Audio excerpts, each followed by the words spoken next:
Bienvenue dans Fonction publique mon amour, le podcast qui explore, questionne et parfois bouscule, toujours avec l'envie de comprendre et d'avancer. Je suis Linda et chaque semaine, je vous propose des conversations sans détour avec ceux qui font bouger les lignes, innovent et croient en une fonction publique d'avenir. Parce que le changement commence par une idée et chaque idée a de la valeur.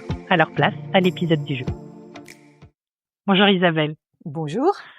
Merci d'avoir accepté mon invitation. Ça va être des épisodes très précieux, je le sens, parce que tu as une vision et une parole qui sont assez, d'une part limpides et très intéressantes, très originales. Donc, je vais t'essayer d'abord te présenter. Comment tu aimes te présenter, Isabelle?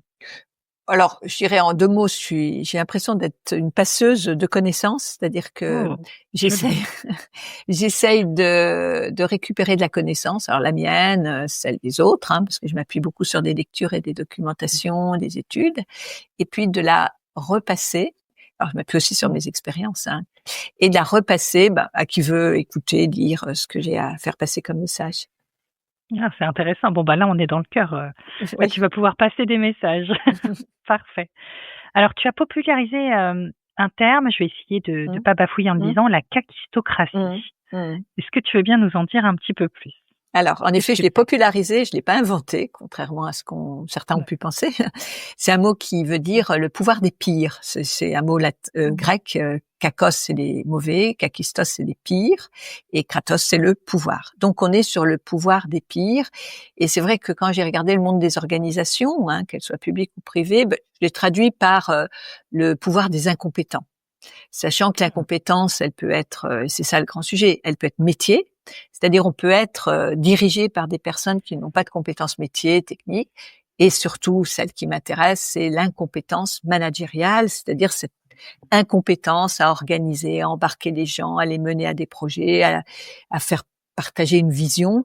Et là, je vois énormément de personnes qui ont le sentiment, et je l'ai entendu des dizaines de fois, je suis dirigée par un incompétent, mon manager est incompétent, je ne comprends pas comment il y a autant d'incompétence dans ma gouvernance, et que ça dure parce que tout le monde le sait. Oui. Alors, ça, à titre personnel, moi, j'appelais ça, dans mon coin toute seule, la théorie de l'incompétence, effectivement. J'avais fait ce constat-là. Et je crois, peut-être que je me trompe et je sais qu'on n'hésitera pas à me corriger. Il n'y a pas le Peters, c'est pas la théorie de Peters. Alors ça rejoint la fameuse théorie de Peters, en effet. C'est ça. Voilà, qui nous dit que en fait, on arrive toujours à un moment, à un seuil d'incompétence, c'est-à-dire qu'on accepte et c'est un vrai sujet, il a tout à fait, vu le succès qu'il a eu en plus sur ce principe, on accepte toujours de monter, je dirais en grade, les échelons d'une organisation, mais à un moment, on n'est plus compétent, quoi. Et oui, ça fait partie du sujet, mais il n'y a pas que ça, dans la kakistocratie. Oui, on voit que c'est beaucoup plus global, effectivement. Alors, c'est quoi les mécanismes? Alors, je pense surtout côté fonction publique, dans tout ce qui est recrutement, promotion, qui peut favoriser ces profils incompétents, selon toi? Alors, ce qu'il faut dire d'abord, c'est que spontanément, cette notion d'incompétence, je dirais dans une gouvernance, je vais faire exprès de dire quelque chose un peu générique, ça se retrouve partout, Ça se retrouve dans la petite start-up, ça se retrouve dans le PME privé, avec des mécanismes qui sont pas toujours les mêmes. Si je m'intéresse plus donc au public, une des causes principales, c'est le recrutement par concours, c'est-à-dire que grâce à un concours, on a un capital de connaissances qui est validé, mais pas forcément de compétences. La compétence, c'est en action. Et évidemment, deuxième sujet, on privilégie la compétence purement technique, intellectuelle. Quand on veut être prof, on est un excellent mathématicien, un excellent expert en histoire, mais on ne sait pas gérer ensuite un groupe. Ça pose d'ailleurs la question de la pédagogie.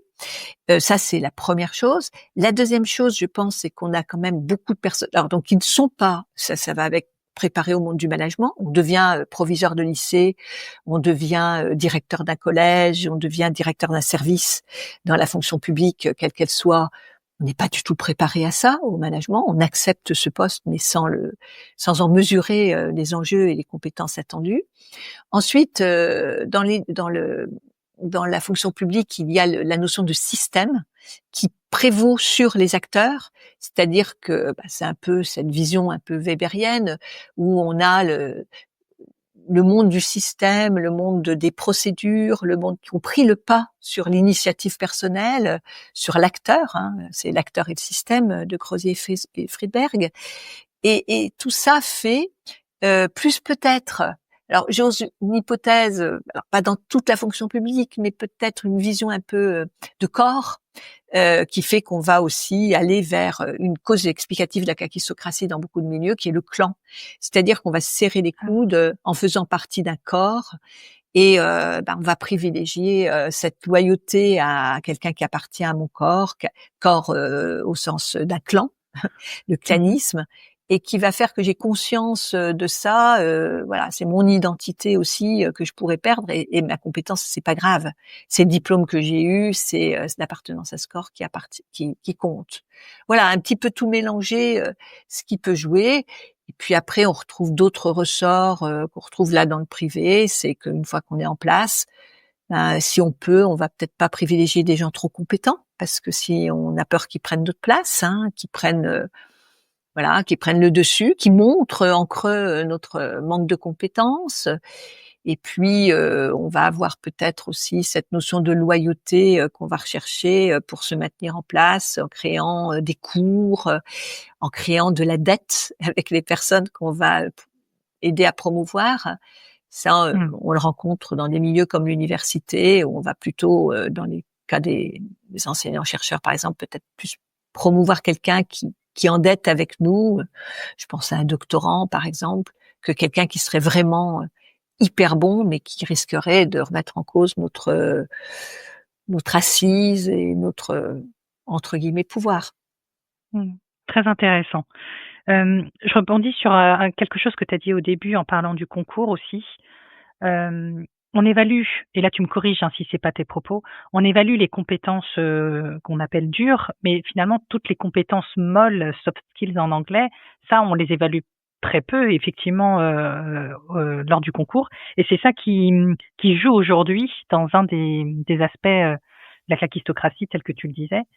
Et alors là, tu donnes du beurre à tous les détracteurs des concours, qui justement disent aujourd'hui, déjà d'une, le concours ne reflète plus du tout ce qu'on vit au quotidien, et en plus, effectivement, il évalue qu'une partie des compétences qui sont pas les plus intéressantes in fine. C'est bien ça ton propos? Oui. Alors, je dirais que le concours, au départ, c'est très bien. Le concours, c'est la méritocratie, c'est l'égalité des chances à 100%. Et le problème, c'est les dérives qui ont lieu où les concours ne correspondent plus aux attentes actuelles du monde tel qu'il est organisé, du monde public tel qu'il est organisé, et qui en effet renvoie beaucoup plus maintenant, comme dans le monde privé, il n'y a pas tant de différence que ça, mais renvoie beaucoup plus du monde privé à plus de marge de manœuvre, vous l'avez compris plus tôt, à des compétences, alors non pas molles, mais douces, les soft skills, ces compétences douces, c'est des compétences donc relationnelles et personnelles, ce que j'appelais aussi des compétences managériales, parce que comme je parle de dirigeant ou de manager, mais c'est valable aussi pour être un bon collègue et un bon contributeur, et qui garde simplement, en effet, c'est même pas des compétences, mais des connaissances qui sont donc livresques, théoriques, et qui ne peuvent pas du tout se déployer en action. La compétence, par définition, c'est en action. C'est pour ça qu'un concours ne peut délivrer que de l'aptitude, que du potentiel, et en plus travaille en général que sur la connaissance. Donc on est, voilà, ce que je prenais l'exemple du prof, il arrive par concours, mais devant une classe, il sait pas gérer un groupe. Il connaît pas les mécanismes de la pédagogie. Enfin, on a tous connu ça. Moi, je suis enseignant-chercheur, j'ai connu ça. Et on l'a exactement sur un chef de service, un nouveau manager, un nouveau DG, et qui a appris plein de choses, qui sait plein de choses, mais en théorie. Et ensuite, dans la real life, IRL, comme on dit maintenant, ça peut coincer beaucoup. Ouais, mais c'est très vrai ça. Alors tu parlais de méritocratie, ça m'intéresse, parce qu'on le met souvent en avant comme un idéal, Mm. mais en pratique, est-ce qu'on la retrouve ou c'est un mythe, cette méritocratie? Est-ce qu'on peut la mettre en place du coup? Bon, je dirais qu'elle est de plus en plus dénoncée et de plus en plus bousculée. Est-ce qu'elle a jamais existé? Je pense que la France est quand même un pays où le mérite, au sens de mes compétences personnelles, ne dépendent pas, enfin peuvent défier, je dirais, ou surmonter mon socle social, mon socle familial. Et c'est vrai que je pense que c'est quand même un pays où on a encore beaucoup, beaucoup de possibilités de progresser. La fonction publique, d'ailleurs, en fait partie. Hein, c'est un moyen de progresser sans avoir.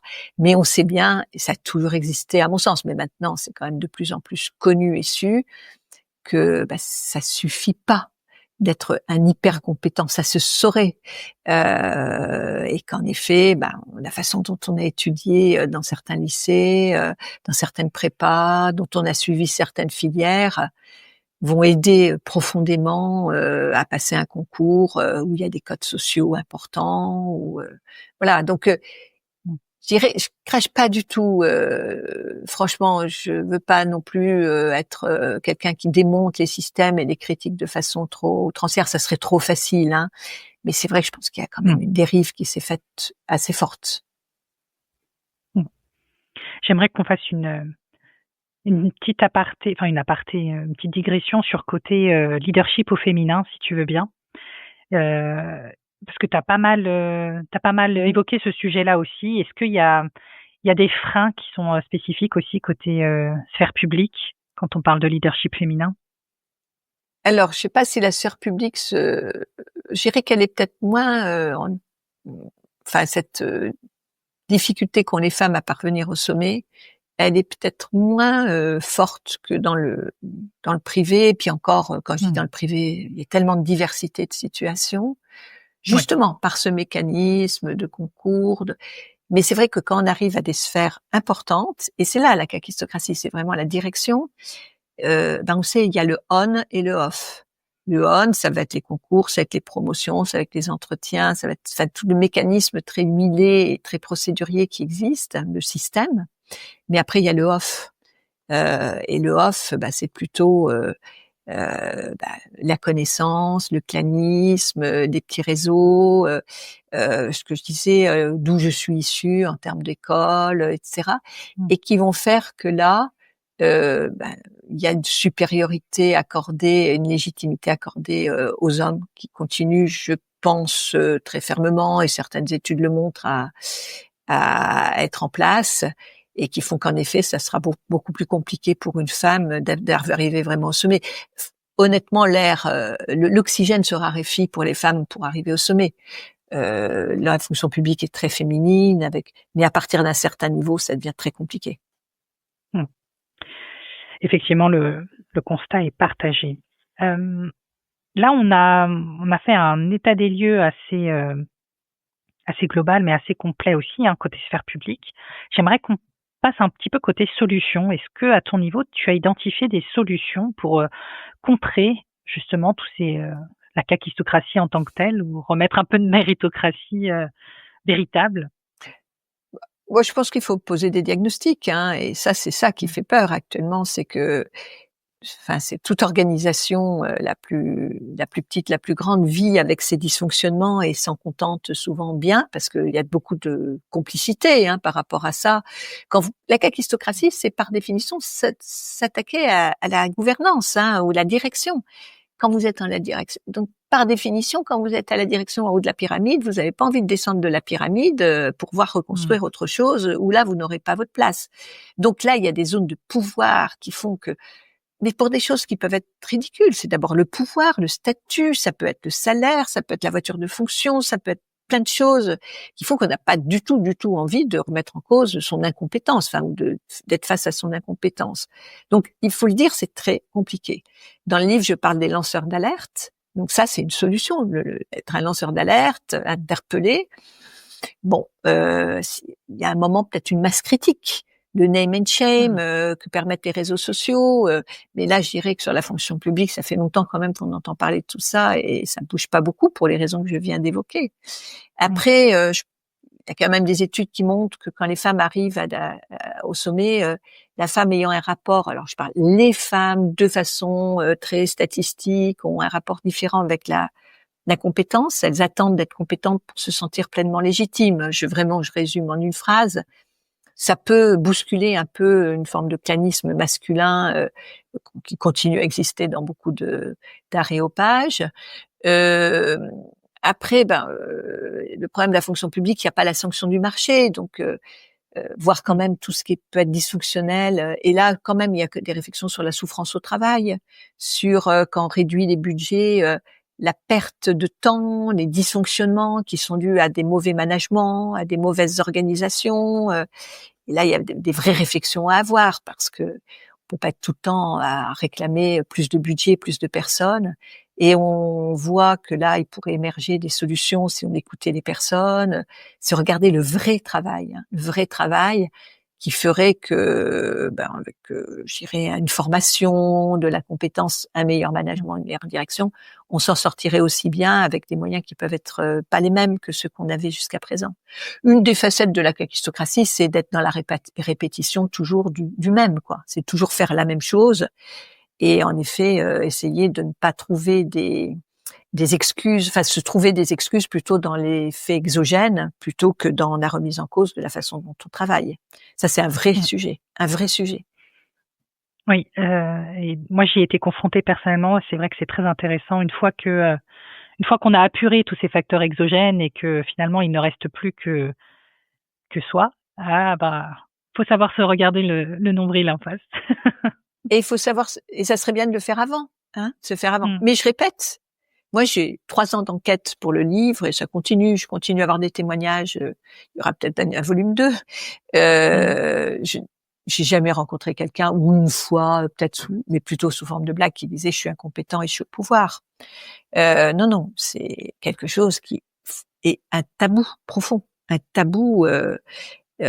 C'est quelque chose qu'on sait mais qui reste sous le manteau. Et en effet, remettre en cause quelqu'un qui est en poste de direction, alors on imagine bien que c'est très compliqué dans une PME PMI où vous avez un patron tout puissant, mais c'est valable pour le chef de service ou la chef de service. Mais j'ai tellement de témoignages que franchement c'est un phénomène qui est très courant. Mais c'est très intéressant cette phrase je suis incompétent et je suis au pouvoir. Elle évoque en tout cas, ça m'inspire une question parce que, en tout cas côté féminin, je vais le dire comme ça, on va ce syndrome de l'imposteur que beaucoup de femmes ont, qui est je ne mérite pas ce poste ou je ne suis pas légitime pour ce poste. Une des réponses qu'on a, c'est si tu es à ce poste, c'est que tu es légitime, c'est qu'on t'a jugée compétente. Et donc ça vient contradiction avec ce que tu viens de dire, avec cette phrase « je suis au pouvoir et je suis incompétent ». Je trouve ça assez fort. Alors, en fait, on peut estimer, en effet, avoir des zones d'incompétence. Alors d'abord, il y a plusieurs choses. On arrive à un poste nouveau, c'est ce que nous dit le principe de Peters, on n'a pas forcément toute la compétence. Après, il faut vouloir l'acquérir. Certains n'ont même pas conscience qu'ils ont besoin d'apprendre et se contentent de ce qu'ils savaient avant, d'où ce déficit énorme. Ensuite, on a toujours, et c'est ce que je développe dans la dernière partie de mon livre, on a toujours dans nos compétences une zone d'incompétence. Et ça, c'est normal. Il faut le reconnaître. Et là, c'est là où il faut travailler l'intelligence collective, savoir aller demander ce qu'on ne sait pas faire beaucoup dans la fonction publique, où on est chacun sur son petit plot. Cette notion de se faire aider, de partager, elle est vraiment défaillante dans la fonction publique, quelle qu'elle soit. Et puis la troisième chose, c'est en effet se dire que l'incompétence, ça peut être aussi une source d'innovation, de disruption. Et quand je disais ne pas toujours faire du même, ne pas toujours répéter les mêmes procédures, les mêmes indicateurs, les mêmes réunions, mais voir des gens, voir les choses un peu différemment, ça peut être une zone nouvelle d'innovation, et ça c'est très très intéressant. Mais c'est accepter aussi de sortir de penser en dehors de la boîte, quoi. Et c'est vrai que la fonction publique, pour ça, elle est pas très prête à ça. Mais quand je dis je suis incompétent et je suis au pouvoir, c'est vraiment je suis incompétent, je l'assume et j'ai pas envie de tout ça, quoi. J'ai pas envie d'apprendre pour combler mon incompétence.